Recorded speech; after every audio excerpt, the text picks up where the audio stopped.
Hello and welcome. It's our definitive Belmont Stakes seminar. Welcome to the Auxiliary Gate podcast channel. I'm CC Broaddus. This man is Geoff Riggs, otherwise known as the Bearded Handicapper. You can follow him on X if you wish. His Twitter address is below. Geoff, how's it going? What's going on, CC? Going fantastically. Got the third leg of the Triple Crown here, and a little different at Saratoga this year, but I think the race is shaping up to be an awesome one. So I'm excited to dig into this with you. Yeah, this should be the last year it'll be at Saratoga, and hopefully, me and Dan have been talking about this. Hopefully, they'll stretch it back out to a mile and a half at the new Belmont Park next year. The biggest But thing for me. we shall see. All right, so we're going to cover this year's Belmont Stakes field of nine. We're going to go through every single horse and give our selections at the end. Let's first bring up the field for this year's Belmont Stakes. Of course, a field of nine, as I mentioned earlier. And it looks like, yeah, we've got Vitruvian Man on the rail at a big price. Power Shift. Interesting. Some of the main contenders drew on the outside. Golden Tempo, the Kentucky Derby winner, draws the 9 hole at 5-2. Probably doesn't matter as he's going to drop back to the back anyway. Any thoughts on the draw? Yeah, I don't think anybody was really severely hindered by the draw at all. Power Shift is on the inside, is going to want to be up close anyway, and then as you said with Golden Tempo on the far outside, I don't think that's any issue for him at all because I think he's going to drop out the back and just hope that there's enough speed up front. All right. Now, the Auxiliary Gate podcast borrowed some money. We took out a $3 million loan to come up with a pace projector, and I'm going to throw it up on the screen here. The Belmont Stakes pace projector, $3 million, well spent right here. We killed a lot of trees, Geoff, to make this happen. Uh, Looks like a tepid pace, probably between Power Shift and Growth Equity stalking on his outside, even though the pace projector has him on the inside. That was a mistake. We'll try to get our money back on this pace projector, but that's what we owe right now, Geoff. Well, it costs 5 million if you're going to want them really in the exact spots they're going to be. But I think this is at least a pretty good visualization for a CC on how the race is going to play out. I agree. I don't think it looks like it's going to be too hot of a pace early on just because most of the main contenders just aren't front runners and they're not going to be taken out of their game to do that. I do think that it benefits a horse like Power Shift a little bit, who's kind of an up and coming horse. But I think this is about right. I think emerging market just with how close he was in the Derby, he could maybe be more mid-pack than at the rear, how we're seeing there. But I think this is about how it's going to shake out, CC. Okay. Without further ado, who runs Sunday in the Matt Winn at Churchill Downs? Let's get started. Of course, the Belmont, $2 million, mile and a quarter.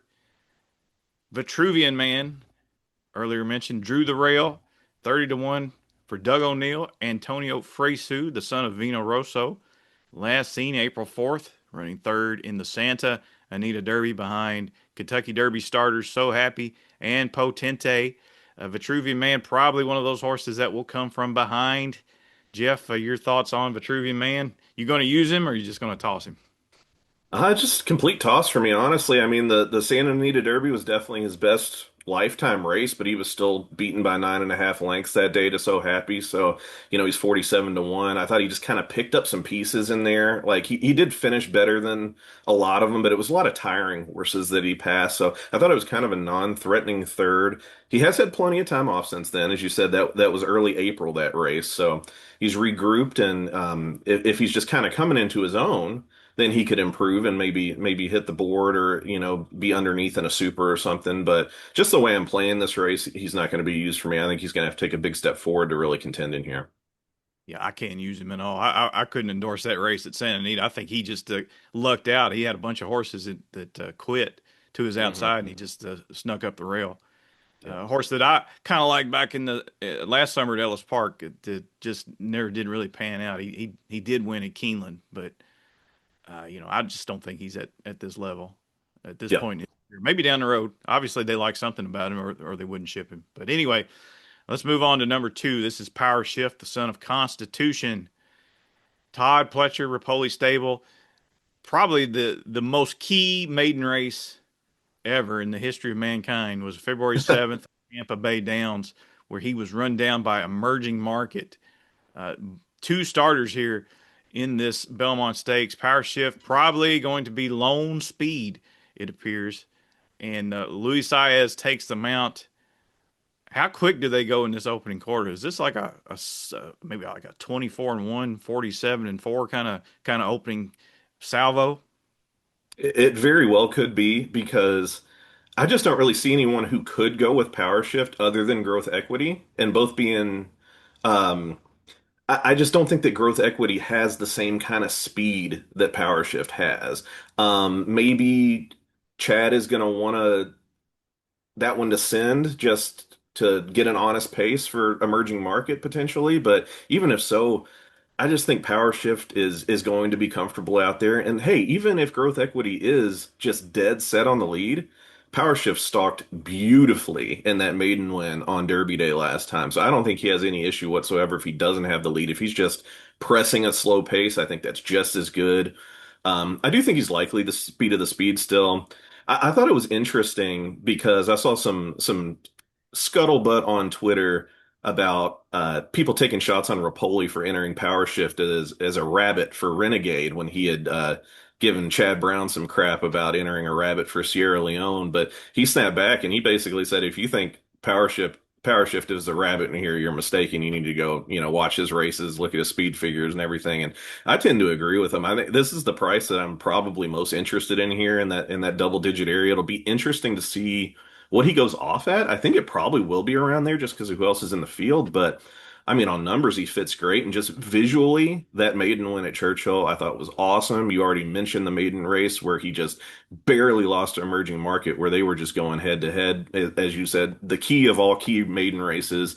Thought it was incredibly impressive. Still got a ton of upside. And he gets Luis Saez, who is a great forward rider, knows the track well. Um, I think he's absolutely a threat in here. Are you using him at all? Oh, absolutely. This horse has a ton of upside. And, Yeah. on some numbers, like Thoroughgraph, he stacks up right with some of the best contenders in here. So it would not take that much of a belief to believe this horse could move forward in here and maybe win the whole thing. Especially he draws the rail. If the rail is good, I think this horse, could take them all the way if they Yeah. wanted to. So yeah, I'm firmly in the corner of Power Shift here. Three starts obviously has a ton of room for upside. So yeah, Power Shift will be on all my tickets. Number three is Chief Wallabee, fourth place finisher in the Kentucky Derby. As they turn for home, I didn't notice this live, but I watching the replay several times, it looked like Junior Alvarado had a ton of horse, and he was just sitting behind horses waiting for a hole to open. And eventually, I think around the eighth pole, the hole did open, and Alvarado just could not get this horse through. Now, part of it is Oselli drifted in and bumped into Commandment, who bumped into Further Ado, which kind of closed the hole. But part of me wonders if Chief Wallaby just didn't want to go through the hole. What do you think? It's fair. He was definitely impeded, and as you said, rewatching the replay of the Derby, it appeared that he had a ton of horse and that he was going to be a major player coming through. I thought he did run a good fourth in the Derby. I mean, he was only beaten 3 lengths for everything, and I feel like it felt like he wasn't as close to those top three. Just watching the race originally, I think I've been more impressed with Chief Wallaby watching replays, but I think that's a fair criticism. Like, did he just not want to go through there? Obviously, a smaller field on Saturday, so he's not going to have to worry about that as much. But having post three, he could get some crowding at some point that may be an issue. And I'm not going to say I'm against him in this spot, but at the morning line price of 3-1, and just the fact that I know a lot of handicappers who really like Chief Wallaby and like him even more coming into the Belmont than they did going into the Derby. I think he's going to be that 3-1 price or even below. I think he's going to be basically hammered at the windows, and I just think that there's enough holes to poke in him to oppose on the top spot for me. It'd be tough for me to leave him out of like my tries and everything, but if I'm playing multi-race wagers, I'm probably not using much Chief Wallaby, if any at all. I mean, he was already beaten twice in a row by Commandment. who is going to be a bigger price than him in here, and I don't really see a reason why because he also had a tough trip in the Derby too. So I just think Chief Wallaby's probably going to get a little bit over bet in the Belmont Stakes this year. Is my biggest read on him. I think you and I are going to be on the same page on a lot of these horses. I love this horse. I mean, I Mhm. think this horse is fabulous, but I think he's going to get overbet as well. Yeah, Like you super just talented. like you Yeah, just said, I think when this horse finally turns back, maybe a one turn mile would hit him right between the eyes. He's going to have to prove it to me, going 10 furlongs. And he was closing at the end of the Derby, but that was a very slow Derby. So right. yeah, at 10 to 1, I'm interested. At 3 to 1, let him beat me. All right, moving right along to the race favorite. Number 4 is Renegade, the son of Into Mischief. Last seen run down by Golden Tempo in the Kentucky Derby. He finished second, beating a neck. He's never been off the board in all 6 career starts, though he's only won 2 of them.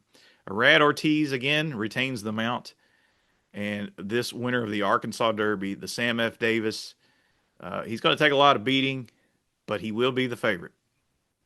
Yeah, he will be, and I think he's the deserving favorite in here. He's battle tested, and as you said, he's only won 2 of 6, but it's not like he doesn't want to win. Like he puts his head down and he battles hard every time. He ran huge in the Derby, as we all know, he was compromised at the break having the rail draw. He was the horse that I was all in on going into Derby season, and then just with some of the chatter going on and then drawing the rail is what got me off of him. And I almost really regretted that because he was right there on the wire. He ran a winning race on Derby Day 100%. Um, I like that they skipped the Preakness with him, gave him some time off to regroup. He should be back in top form again. He is absolutely the horse to beat, major threat. As long as he at least gets a little bit of pace to run at, that's the biggest concern is the pace is not going to be like it was in the Derby unless it's a big shock and they just wing it out there. It can always happen, but it just seems very unlikely to me. So another one that I mean, I'm going to have to use him just because I think he wins the race a good amount of the time, but it's not so high of a percentage I can like lean on him. Like his isn't a single in here, so I'm going to be price shopping a little bit. So I'd say semi against, but respect Renegade. We'll say this about this Arkansas Derby victory. Nothing in there has come back to run well at all. Uh, It's a you good know, point. it was reported that Silent Tactic went into the race with a foot bruise, and obviously he wouldn't run his best. Taptastic came back to run horribly on Derby Day. I know there was other horses in there. Litmus Test ran terribly in the Derby. So Arkansas Derby really coming up pretty weak. So that's his horse's marquee win. Again, if I can use him to save the ticket, I will use it. But yeah, Renegade would be a fade for me at the price, and I think he's going to take a lot of money off that 2 to 1 morning line. They may bet him down maybe 6 to 5, 7 to 5 before it's all said and done because he's a hot horse in the eyes of the public. Yep. I'd be surprised if he's not the defined favorite in here. Number 5 is Ottinho, son of Quality Road for Chad Brown, Three Chimneys Farm. Dylan Davis gets the mount. Last seen finishing a distant second to Further Ado in the Bluegrass Stakes. He was a mile back. Yeah. Further Ado, not necessarily franking the form of that Bluegrass. You want to talk about weak prep races for the Derby. Yeah, there's nothing that's come back out of this race. A few of them have run. Talking, who ran third, was up the track in the Preakness. Great White scratched out of the Derby and came back to run up the track in the Preakness as well. Uh, Otinho's probably not for me. I got a feeling he's not for you either. Yeah, he's not at all. Yeah, another one for Chad Brown in here. I know the connections are going to want to run in this kind of race, but as you said, I think the Bluegrass might be the most fraudulent of the Derby, the Triple Crown season preps this year. Further Ado was great that day, but as you said, it didn't run huge coming back. And Reagan's Honor was the other kind of favorite in there who bled that day, so didn't show up at all in there. And it just nobody's come back to run well. So very questionable race, and did get beat 11 lengths to Further Ado that day. So Otino's gonna have to really improve to threaten in here, and yeah, I just don't think that I can get myself to use him anywhere in this kind of field. Number 6, Growth Equity, the son of Nyquist. Again, the second of a trio from the Chad Brown barn. Manny Franco takes the Mount Klarovich Stables owns this guy, and he's 2 for 4 lifetime. Never been worse than second in 4 starts. Last seen winning the Peter Pan. Another horse really with some upside, and a horse that could take advantage of a relatively tame early pace scenario. Yeah, he should be forwardly placed in this what we think is going to be a slow-paced race, so has that advantage there. Did win the maiden race wire to wire and stalked well in the Peter Pan. I like the growth from race to race, speed figure wise, and just visually. You can tell he's getting better. Only 4 lifetime races, never been worse than second. So I like improving horses in these kind of races. Is a grade 3 winner in that Peter Pan already, so he should fit pretty well in here. I think this is kind of a horse that's going to be forgotten. I like Power Shift a little bit better if they're both at that 12 to 1 range, but I kind of think Power Shift might be at that price or a little lower. And I could see Growth Equity going the opposite direction. I could see him floating to 15 to 1, 20 to 1, just because of how much everybody's talking about every other horse. And I don't know anybody who's on this horse at all. Right. Yeah, I was going to So say, yeah, he's the forgotten horse. I mean, the nobody. forgotten Yeah, horse. right, right. Yeah, Yep. so if he's at 20 to 1, I'm gonna sprinkle him on a couple different multi-race things and definitely gonna use him underneath. I think more likely than anything, I think he's gonna be up front, close to or on or close to the lead, gonna have a ton left coming into the stretch, and he's gonna give a lot of people a heart attack who don't have him anywhere. And I think he has a really good shot to stick around for second, third, fourth. So try his supers. I'm definitely using him on the bottom end of all those. I think he's a major threat to hit the board. Yeah, and Chad Brown would love to win this race in his backyard. So, Definitely. and probably the last chance he'll ever have to win the Belmont Stakes at Saratoga. So, Taking 3 shots at it for sure. So take, you know yep, he wants it bad. yep. Number 7 is Commandment, a horse that I'm having a struggle with, trying to figure out what to do with him. He's 4 for 6 lifetime. Don't think that was an ideal trip in the Derby. First turn, Luis Saez had a chance to save ground, and instead he wanted to stay closer to the main pack, so he goes 3 wide, and that was the wrong move as the pace melted down, and he was too close, I think. So we get a jockey switch to John Velasquez. Cox made the switch, and now Commandment comes into this race with a little bit of a dirtied up trip, I guess you could say. But prior to that, he is very tenacious, and yeah, Commandment 6 to 1 on the morning line. Yeah, I mean, if you told everybody 3 weeks before Derby that you could get Commandment, who appears to be doing well going into the Belmont at 6 to 1. I think a lot of people would be surprised. And that's just kind of how things have shaken out. You alluded to the trouble that he had in the Derby in a race where a lot of people had troubled trips. I thought Commandment had one of the worst. Just watching that race back, I thought he had all kinds of excuses in there. Ran seventh, but was only beaten 5 1/4 lengths. That's another one that felt like he was farther back than that to me. And it definitely looked like he was going to finish better if he didn't have that trouble in the stretch. So I think it's definitely dirtied up. I'm going to just cross a line through the Derby, basically. And if you can do that, I mean, this horse looks really tough in here, especially at what's probably going to be 6, 7, 8, 9, 10 times the price of Renegade. Like, I don't think he's really that far off of likelihood of winning the race, especially if he's doing well here. Should probably get a little bit of a jump on the likes of Renegade and Golden Tempo. I think he's not, he's not going to be close to the pace, I don't think, unless I mean, I guess he could with how slow the pace we think it's going to be. Maybe he'll be closer than we think he's going to be, but he should at least get the jump on them. And I just like his talent and I like how much he fights. I just every time I watch a replay of Commandment, I love how much of a racehorse he is and how he just loves a battle on his hands. So if he is involved as they're coming down to the wire, my money's on him to win a fist fight against somebody getting there first. So I'm definitely going to be using Commandment on all of my tickets, basically. Yep, I feel the same way. I just think he was sent off 6 to 1 in the Derby, Hmm. and you're essentially going to get the same price here in a probably a much easier spot. And yeah, so you get a jockey that probably fits him a little bit better. Yeah, Commandment will be on all my tickets. All right. Hmm. Yeah, it's good to note switching to Johnny V. Yeah. Number 8, Emerging Market. Once again, this is the final of the Chad Brown trio. Flavian Pratt aboard, just 3 starts, 2 wins. Uh, Not a very good run in the Derby. However, I found this tweet from JJ Heisel, Chad Brown on Emerging Market, who worked this morning at Saratoga. Of course, this was on May 16th. Quote, he's on target for the Belmont. I'm very happy with him. He lost a shoe in the Derby and took a couple days to get himself organized with that foot, but he's doing well. Okay. Uh, According to what I've heard, everybody said he lost a shoe in the first turn of the Derby. So that means he ran a mile without a shoe. Now, if you've ever tried to do that, it's very difficult. I'm sure it's the same for a horse.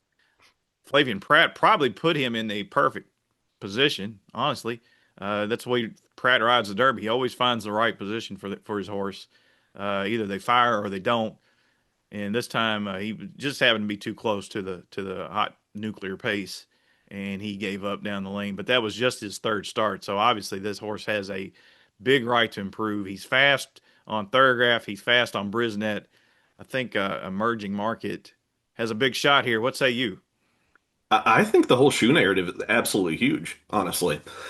I talked to Flavian right after he got off the horse on the dirt and during the Derby, and he honestly seemed kind of perplexed that he didn't have more horse. Like, he did think he was in a good spot, and he was like, when it was time to go, we just didn't have it today. And he was, lightly raced horse, maybe just, it was just too much for him to handle, but he still really likes the horse. He's like, I love the horse. I thought I was going to have more when I asked. And I think that tells the story right there. One, he was up closer to a hot pace than expected, and two, losing the shoe can really mess with their performance, especially, if Chad had that little quote about it took him, a little bit to get his foot back to where he needed to be. So it at least affected him. So I'm another one I can just totally draw a line through. You remember he's only got 3 career lifetime races, and this is the horse that I really fell in love with Derby week. Just being on the backside and watching all the horses, just the way that he carries himself. He's so mature beyond his 3 starts now that he has really only 2 that I would count as real starts.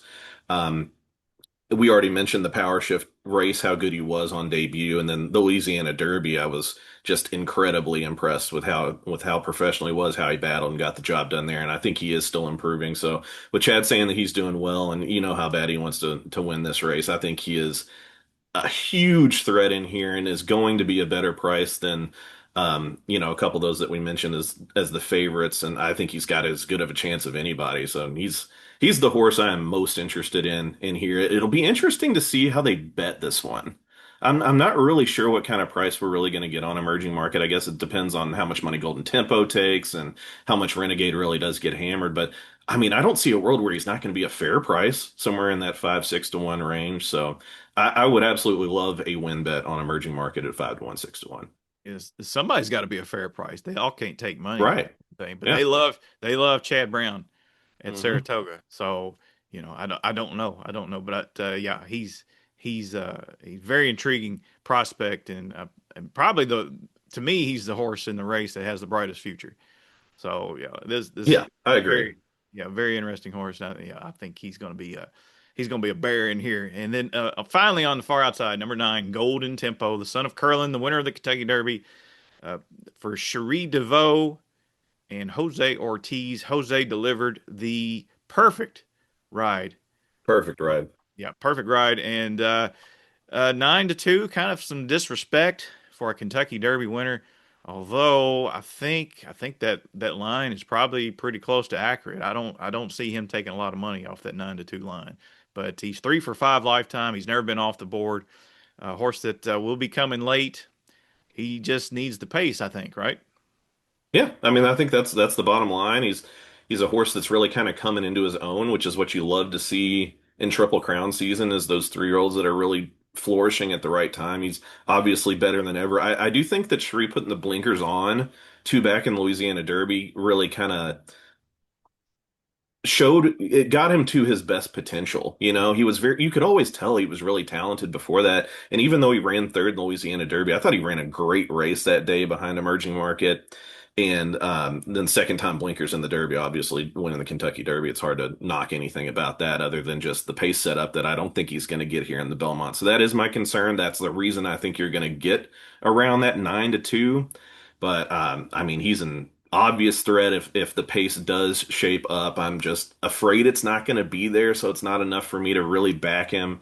Definitely going to be using him at least underneath and probably sprinkling on the top end of some of my multi-race exotics on the tickets that I'm spreading in. But in the ones that I'm getting more skinny, I'm just not going to be able to use him.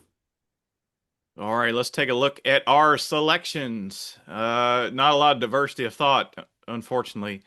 For you, emerging market on top, and looks like Commandment in second, and third you went with Power Shift. hmm Yep, yeah, I think emerging market I like a lot coming into the race. I think he's the value in here. Chad, as we've said probably four times now, just he wants this race so bad. It seems like emerging market's coming into the race great. Had the excuse in the Derby. I loved how he was coming into the Derby week, and I just don't see any reason to get off of him at a price that I think is going to be very fair. Commandment's another one who I think is going to be value as well, 6-1 on the morning line too, and I think he's probably going to be around that price. As I mentioned, he had that serious trouble in the Derby, and he's just an absolute gamer. His 101 buyer in the Fountain of Youth is the best in anybody's run in the entire field. So at his best, he's already been the best if he doesn't improve. I just like him as a racehorse, and I think he is incredible value in here as well. And then my price horse is going to be Power Shift. I'm not really sure which way off the morning line that one's going to go, but anywhere near that 12-1, I'm very interested in all spots. And he could be the speed of the speed as we've talked about. Probably not going to be a fast pace.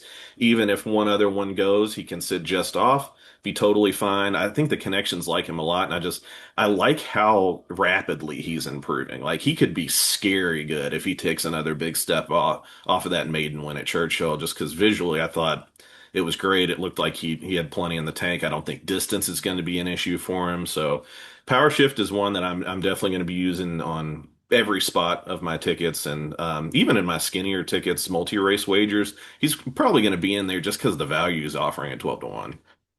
All right, and let's take a look at my selections. Number eight, emerging market on top. I'm with you on that. The shoe issues. I like this horse a lot in the Derby. No use getting off of him now at maybe a higher price. Hard to tell. But number two, Power Shift. I think a horse that has a chance to go wire to wire.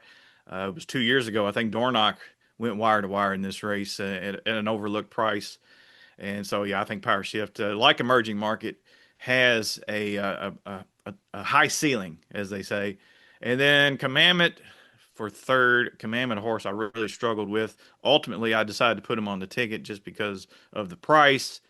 Now, the issue with both of us, we're leaving off some really good horses. Neither of us have Renegade, Chief Wallabee, and and Golden Tempo. So it's kind of hard to fathom those three horses would be off the board. But somebody's got to be off the board. So yeah. Anyway, that's the way we see it. Make sure to like and subscribe to the channel. Like if you like this video, subscribe if you want to see more videos like this. Also, leave a comment. Who do you like in this year's edition of the Belmont Stakes? That's all for now. We'll have more videos later on. Good luck in this weekend's Belmont Stakes. Good luck in all the big races, big time cards on Friday and Saturday. And of course, Churchill Downs has a couple of good stakes races on Sunday. On behalf of the bearded handicapper Geoff Riggs, I'm CC Broaddus. See you all next week.